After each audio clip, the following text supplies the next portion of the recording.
Olha só, ontem uma mãe falou aqui no TVB, meio-dia, sobre um possível assédio sofrido pelo filho de 15 anos. O responsável seria um professor de tênis. Casos como esse trazem um alerta. Como identificar situações como essas? Como orientar nossos filhos sobre o perigo? Quem vem ajudar a gente, né, nessas perguntas, nesses questionamentos, é a psicóloga Tabata Café. Tabata, muito obrigado por você ter vindo aqui no TVB Meio-Dia, justamente para que a gente possa trazer alguns esclarecimentos à nossa população. Boa tarde. Boa tarde. A primeira pergunta que eu já coloco aqui, né, e para a gente começar a entrevista, sobre essa questão do assédio, né, e também da violência sexual, que acontece muito e principalmente em crianças, como é que nós podemos tratar esse assunto, avaliar esse assunto, questionar esse assunto, né? Levar essas questões para os filhos, muito diálogo. Então, primeiro precisa entender o que acontece, como e onde que acontece, né? Então, existe a questão do abuso, do assédio e da violência sexual, certo? Então, a violência é o estupro mesmo, é aquela coisa que machuca, é com violência, né?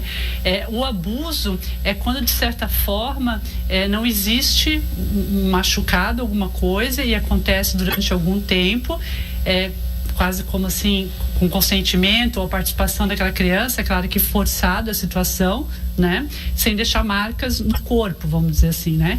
E o assédio, ele pode ser só verbal, ele pode ser um passar de mão no cabelo.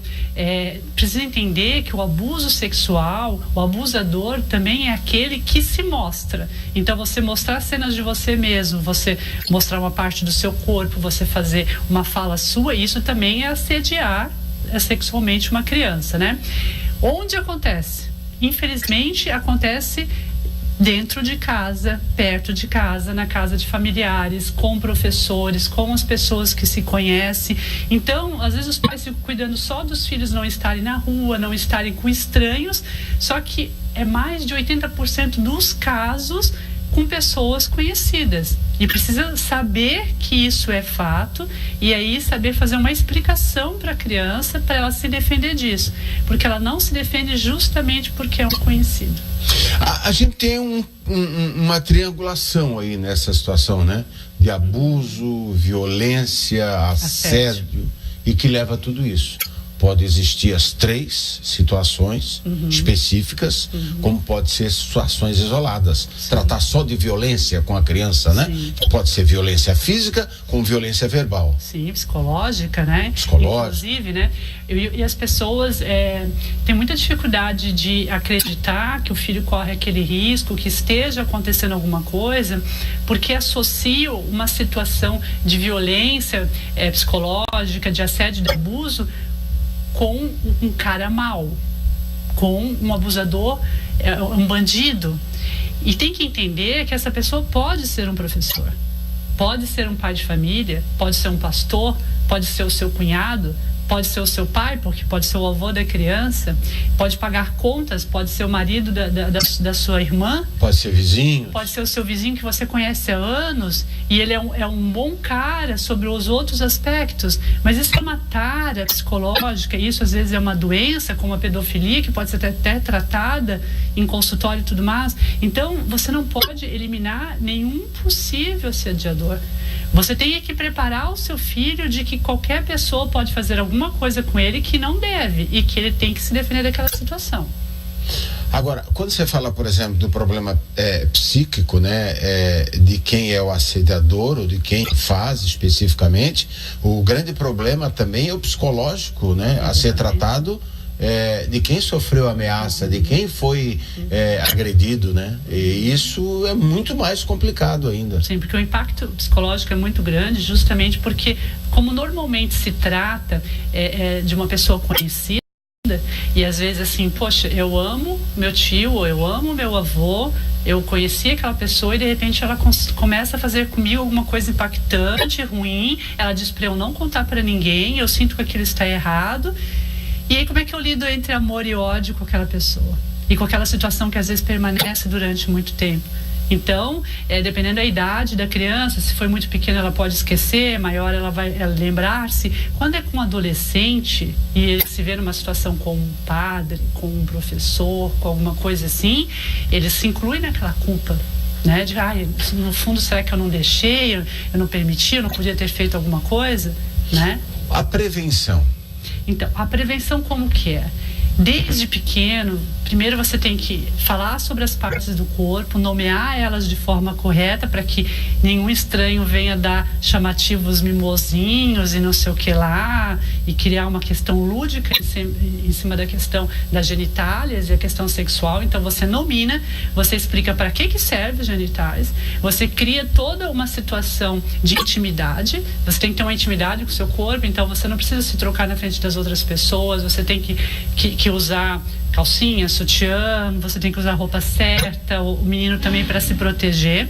Você nunca deve aceitar um contato físico, ninguém tem que fazer um carinho em você, é só seu pai e sua mãe, ninguém tem que passar a mão na sua coxa, ninguém tem que te acariciar, ninguém tem que te colocar no colo, ninguém tem que te pedir para colocar a mão no órgão genital do outro. Então você já faz todas essas explicações. Se alguém te fizer isso, disser que está te ensinando alguma coisa ou fazendo alguma coisa, é mentira, isso está errado. E aí você tem que contar para o seu pai e sua mãe. E a família, claro, tem que receber isso de uma boa, normalmente não recebe. Né? Porque como é uma pessoa conhecida, a família fica ruim, né? Principalmente de pai e mãe. Quando é relacionado a pai, né, ou a mãe, como a criança vai lidar isso para levar para o pai, na imaginação dela de que o pai pode contar para a mãe e vice-versa, serem entendimentos, né? Porque daí, como se trata normalmente de um conhecido, nossa, ela pensa na consequência, aquele conhecido vai ser punido. Pode levar para a tia, mas pode isso, daí vai acabar com a família, vai ter uma briga. Quem ele poderia procurar? Os mais próximos, assim?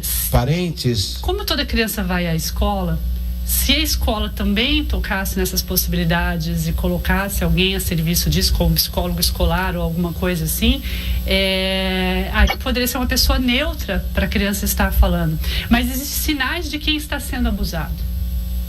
Os sinais de que uma criança está sendo abusada, ela sempre tem uma mudança de comportamento. Então, se você souber ler esses sinais, pelo menos você leva para um psicólogo fazer uma avaliação. Tem alguém que já vai notar, perceber e justamente dar uma condição diferenciada. Vai diagnosticar. Os pais percebem uma coisa diferente e um profissional faz o diagnóstico do que está ocorrendo com aquela criança. O que é mais importante nos dias de hoje, numa situação como essa, que a gente está vendo cada vez mais aparecendo, porque a gente sabe que com o advento, por um lado, o advento da internet vem por uma série de problemas, série de fatores que não agradam e tudo mais, mas por outro lado vem expor muito mais, e isso dá para poder verificar realmente o que está acontecendo. Nós temos dados, estatísticas, né? Isso floresceu e está aí, e nós temos que contestar, e nós temos que falar, e nós temos que abrir os olhos, né? Sim. Quem sofre. Eu, como profissional, lamento muitíssimo. Eu acredito que hoje quase todos nós, se a gente puxar pela nossa lembrança, vai lembrar de algo desagradável que um adulto cometeu com a gente, que uma outra pessoa assediou verbalmente ou coisa parecida. Cada vez que tem um adolescente no meu consultório ou um adulto que começa a falar, aquilo me dói de tipo assim, nossa, mais um que passou por uma situação, mais um que tem isso. Então, os cuidados têm que ser super ampliados, principalmente de não se deixar na casa de outras pessoas, não deixar dormir.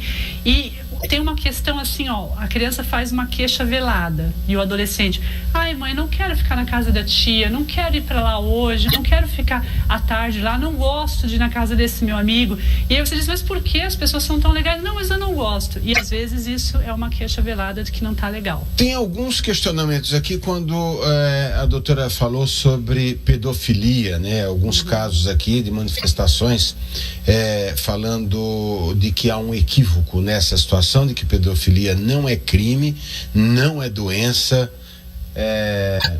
Só para a gente voltar a esse tema. Não, é considerado uma doença que pode ser tratada. Que pode ser tratada. Que pode ser tratada no consultório, se a pessoa se... Mas sabe que todo mundo quer, a primeira coisa é a punição destes, né? Sim. A partir do momento que faz, são sabedores da ação, crime devem ser punidos, Sim. É crime, Sim. né? Mas com a opção de que a pessoa se trate e não cometa mais, né? Tanto é que o estupro de vulnerável é até 14 anos. Então ele vai cometer isso, ele vai pagar pelo crime, mas ele pode se tratar e não cometer mais. Ok, doutor, obrigado pela participação mais uma vez aqui no TVB Meio Dia. Boa tarde.